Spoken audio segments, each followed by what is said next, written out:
L'experte en patrimoine Louisa Galaise raconte mon histoire africaine. Raconte mon histoire africaine.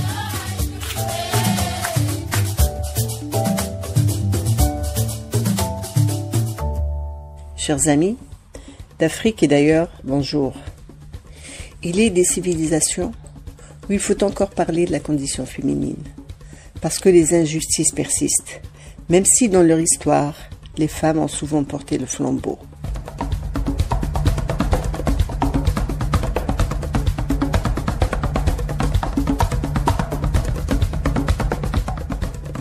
Wangari Maathai, la Kenyane, née en 1940, décédée en 2011, est la première femme africaine à recevoir en 2004 le prix Nobel de la paix pour son travail en faveur de la protection de l'environnement et des droits des femmes à travers le Green Belt Movement. Née au Kenya, Wangari Maathai a grandi dans une famille qui lui a appris à respecter la nature. Elle a été la première femme kenyane à obtenir un doctorat en biologie, ce qui a renforcé son engagement pour les questions sociales et environnementales. Dans les années 70, elle a fondé le Green Belt Movement, un mouvement écologique visant à lutter contre la déforestation, l'érosion du sol et à promouvoir l'agriculture durable. Le programme du mouvement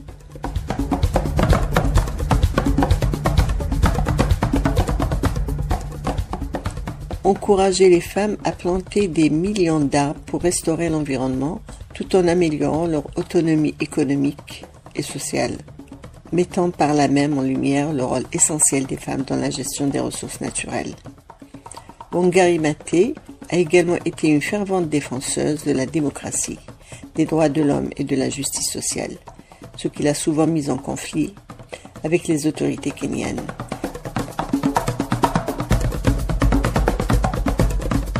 Ceci lui a valu quelques désagréments, des persécutions, voire des arrestations. Figure emblématique du combat pour l'environnement, des droits des femmes, de la paix en Afrique, du développement durable et du respect de la nature, Wangari Maathai a laissé une empreinte incontestable, inspirant des générations de militants et de militantes à travers le monde. Son activisme lui a aussi valu des distinctions. En 2004, elle a reçu le prix Nobel de la paix, une reconnaissance de son engagement inébranlable pour la protection de l'environnement et l'autonomisation des femmes. Chers amis, prenez soin de vous et de votre histoire.